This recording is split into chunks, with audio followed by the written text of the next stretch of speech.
What's up, Transit Gaming fans, and welcome to Doors Open Toronto. So yeah, today we'll be walking all around the city of Toronto and checking out a couple of really awesome places I really want to show you guys. And yeah, we're starting off with this place right here, which is the Line 3's McCowan Yard for the TTC. So yeah, this is the yard or the facility where they store the Line 3 or Scarborough RT fleet. So hopefully we can see a bunch of good stuff here, but a lot of people are saying that this yard isn't very big. But hey, this is like one of two places from the TTC that are open this year for Doors Open. And yeah, by the way, Doors Open is an awesome event every year where various places in Toronto open up their special exclusive places that actually give people this incredible access to some very incredible places. But yeah, I hope you guys enjoy this video. Leave a like and subscribe to the channel. And yeah, let's go ahead and get on with this Doors Open Toronto video. Ladies and gentlemen, you better believe I was excited when I finally got to walk through these fences into McCowan Yard for the very first time.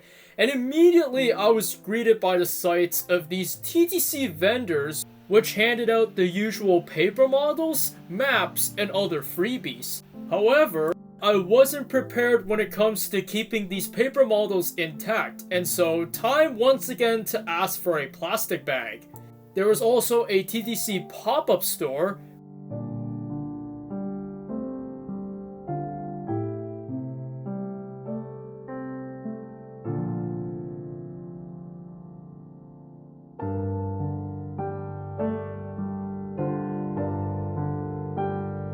overpriced food, as well as a DJ blasting copyrighted pop music. Anyways, we are only outside the garage itself, but we can already see some Line 3 work vehicles. I was allowed to hop over the fence to film these, by the way.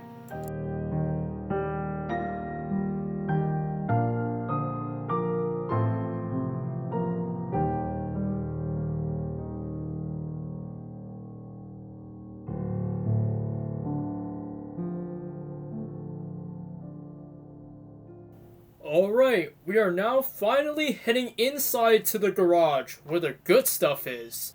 Man, looking back, it definitely hits different for many of us to know that this Doors Open in particular may as well be the first and last time we will ever step foot into this yard.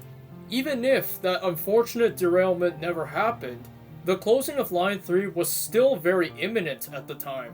It simply got sped up as a result of that accident.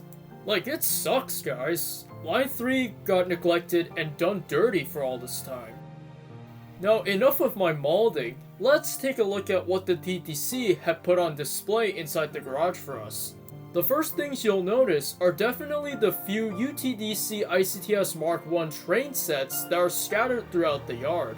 First built in 1983, these trains were fitted with technology that was quite new at the time, although not many people know or care about this. And it honestly makes sense why that is, if you look at Line 3's history. So back in the 70s, the intended purpose of the Scarborough Rapid Transit was to serve the people living in Scarborough, which was more of a suburb back in the day, and connect them to downtown Toronto as well as to the Scarborough Town Centre by using cheap, lower capacity transit. I guess back then they thought extending Line 2 wasn't the best idea. Bruh. So the interesting thing was that the Scarborough RT was originally built as a streetcar line, where the brand new CLRV streetcars at the time would ferry people to and from STC. But then the Ontario government was like, nah, streetcars are old tech. What if we made the TTC become guinea pigs and have them try out brand new maglev train technology that we're trying to show off, huh? And so, the new Mark I trains basically just got slapped onto what was a private streetcar right-of-way when it was first built. And to make things worse, UTDC even claimed at first that the new trains would be fitted with some beneficial new technologies, such as linear induction motors. Now this type of propulsion was pretty similar to the ones on maglev trains, but just without the electromagnets that actually make the train float. Unfortunately, the Mark 1s on the SRT would soon run into a good amount of teething problems, the opposite of what UTDC had promised before. That would explain the loudness when the trains actually run.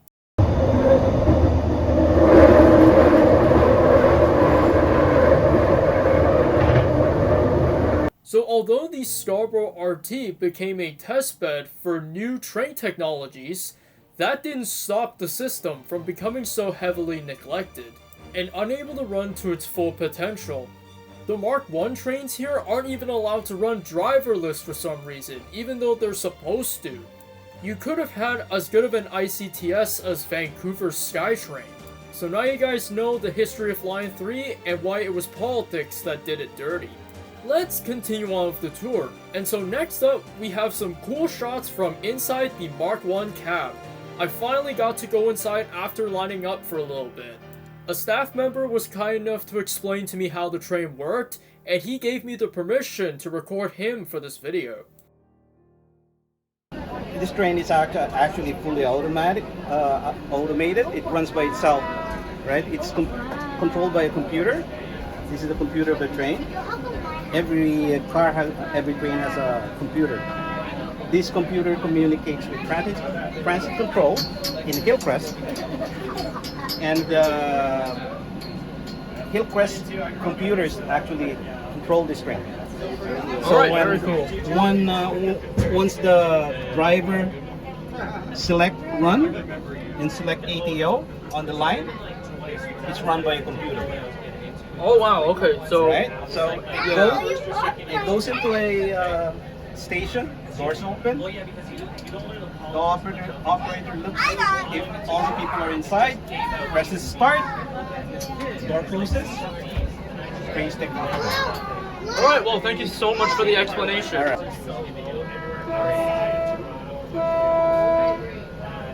Just don't touch this one, you can use this one. When the emergency forward goes forward, reverse goes reverse. This is actually semi. It's controlled by the operator, but the lights are controlled by transit control. Alright. Alright? Yeah, so is that pretty much everything?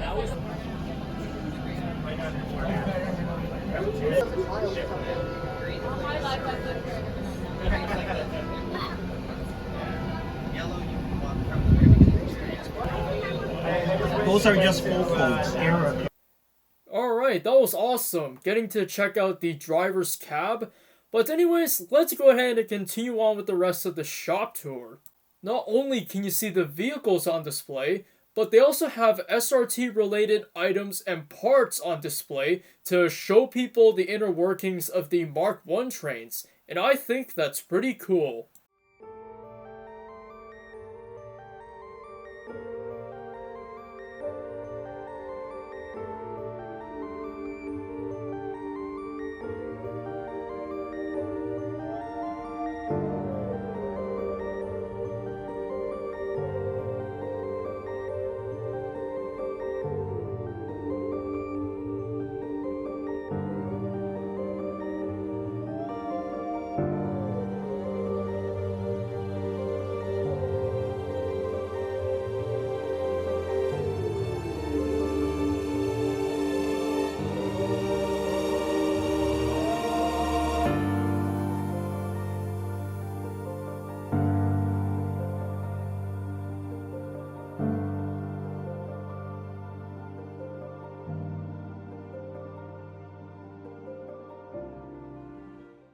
And over here, they have these 3D printed models of the SRT trains exclusively for this open house.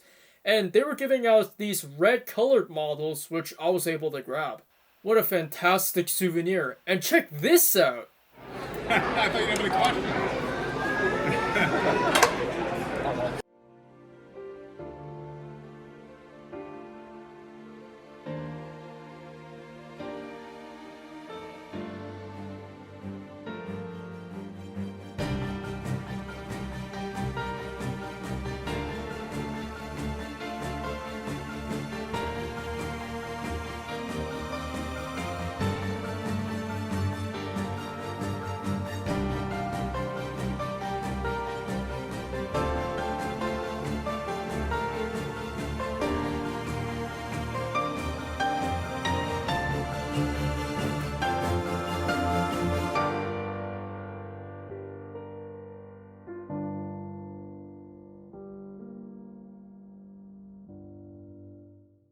Now, here's a tour of some place I didn't expect, the main office, which also acts as a control center to monitor the Line 3 train movements. It doesn't matter at this point, okay? That's in the past. Yeah, they have. But it makes sense that they would. Those are all the different tracks. We should go to hangar or something. What's that? Original sketches. I mean, I can't leave. Cool, huh? Just ask him. Ask him. Go ahead. He's down, yeah. If he starts fast, he breaks his nose because it was so far. I'm one of the ones that even I fought for just related the trains. So yeah, that's pretty much all there is to see at McCowan Yard. And so my friends and I are just about to get ready to head on to our next destination. It's definitely sad to know that, yeah, we won't be able to step foot into this yard ever again. I am beyond happy that I'm even able to attend this running of Doors Open. But yeah, next destination. My friends and I walk through the yard gates and head to McCowan Station. I'm pretty sure that this day I would also ride the TTC Scarborough RT for the last time. And we are riding it all the way down to Kennedy Station. Oh, don't worry, there's another train, Mama.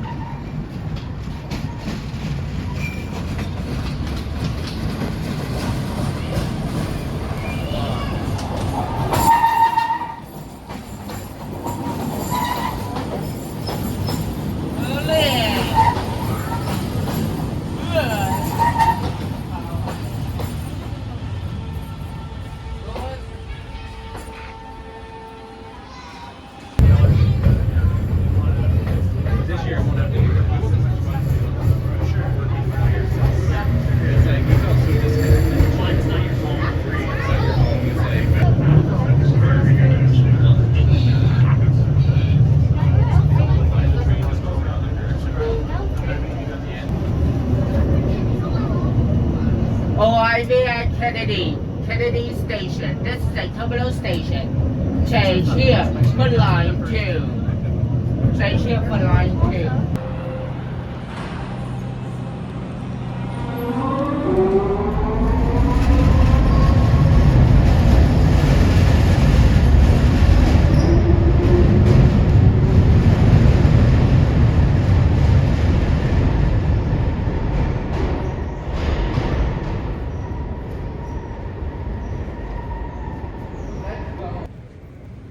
Alright, ladies and gents, so we have now finished with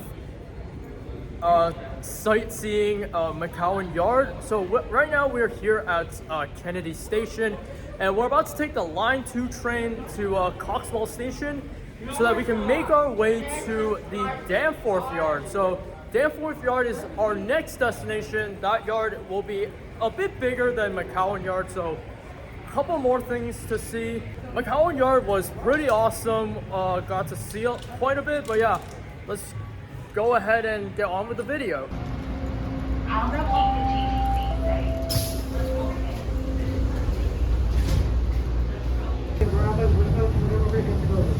What?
Alright, off topic, but Shadow Mewtwo raids in Pokemon Go were also out during that day.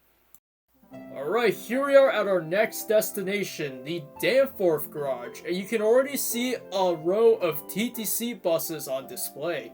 In fact, most of these were familiar faces from the Hillcrest open house I went to before.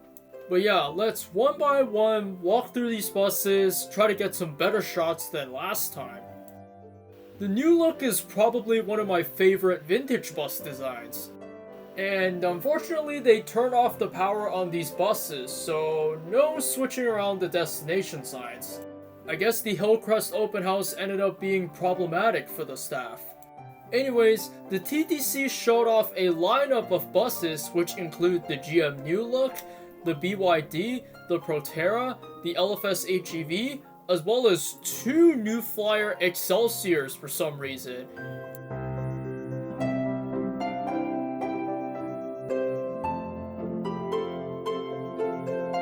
And here are some terrible shots of the Wheel-Trans accessibility vehicle.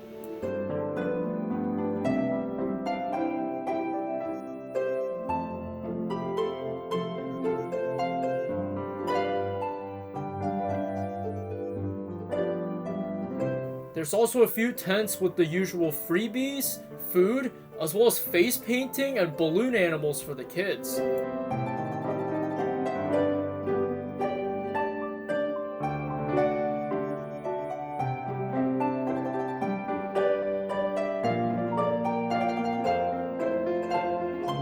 Alright, here we are inside the garage, and you can already see some displays that showcase the history of the place.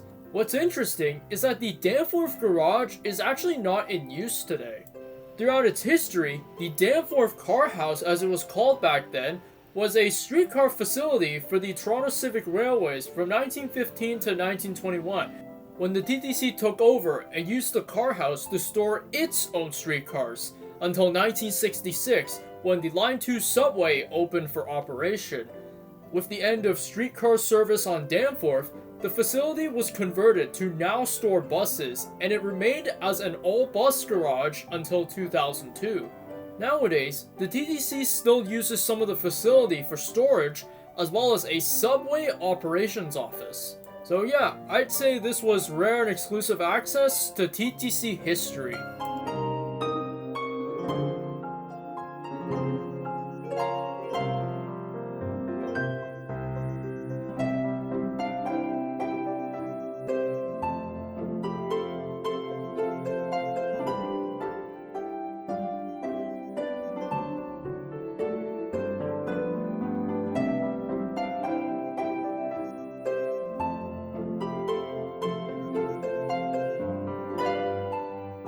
After a little bit, my friends and I decide to reconvene and we head off to McDonald's for a quick lunch. It's late in the afternoon now, so we have time for one last destination for doors open.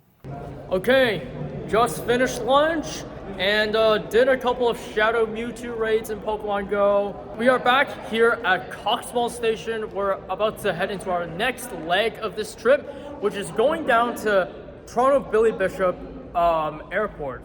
So yeah, that airport is going to be open for doors open as well.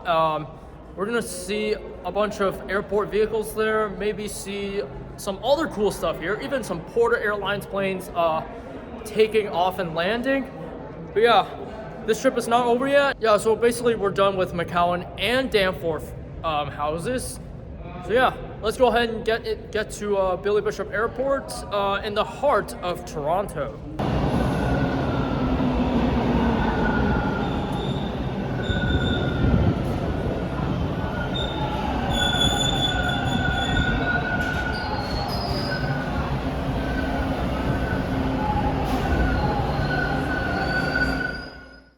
Alright, so a few of my friends in the group came up with a really cool plan to get us down to Billy Bishop Airport, and that involves taking the subway to Bathurst Station and then transferring to the 511 streetcar. Yeah, it did take quite a while to inch our way down to the lakeshore, but This is proof that the TTC streetcars really need a rework. It's just absurd that the streetcars don't have priority over the car traffic. But we're getting off topic here. We're here at Billy Bishop Airport now. Also known as the Toronto City Airport with the code of YTZ, this is the City of Toronto's secondary airport, located right by the Toronto Islands, and just minutes from downtown Toronto. At the airport, you guys can get to and from the main terminal either by taking the ferry to cross that little stretch of water, or by walking through the underground pedestrian tunnel which just opened back in 2015. Billy Bishop only operates a small handful of regional airlines and even private tours sometimes with their small prop planes and helicopters. Porter Airlines is by far the most well-known user of this airport, and they do operate flights to some cities in the US from here. But yeah, I just think it's lame that this airport strip doesn't allow jet airplanes, because it would really help alleviate Pearson Airport's domestic flight traffic. During doors open, the airport terminal is filled with crowds of people, as well as tables from various different companies. You guys can also see some artifacts on display as a tribute to Billy Bishop, whom this airport is named after. Now, Billy Bishop is a well-known Canadian World War I flying ace, and up there on the ceiling, you can see a replica of his Newport 17 biplane, which is pretty cool. But that's not all, because Doors Open attendees also get the cool exclusive access to this big area over here where the airplane hangars are. It's an airport vehicle extravaganza over here. I didn't know about this until now, but apparently Ornge, an air ambulance organization here in Ontario, uses Billy Bishop Airport as one of its bases. The A is silent in writing, by the way. I was so stoked, because I finally get to take a look inside one of their hangars. And what in the heck is this? Now, believe me when I say this, but I used to have fond childhood memories with Ornge Air Ambulance, because for some reason, I really liked their helicopters. I watched videos of them a lot, and even painted wooden replicas. Throughout my life in Ontario, I've occasionally seen Ornge helicopters fly by as they go serve new patients. These guys work around the clock to deliver this important medical service, which is definitely needed in the remote parts of Ontario, where they sometimes fly these Pilatus PC-12 fixed-wing planes.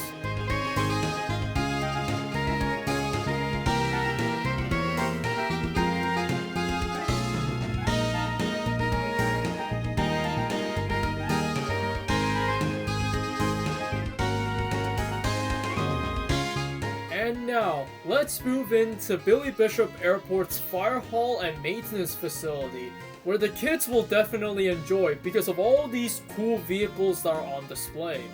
For just about all of these that are parked in the open like this, you are in fact allowed to climb on up to the driver's seat. And now, I will shut up so you guys can enjoy these walk-around shots of the airport grounds here, with all these airport vehicles.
Alright guys, and this will just about conclude our journey at Doors Open Toronto 2023.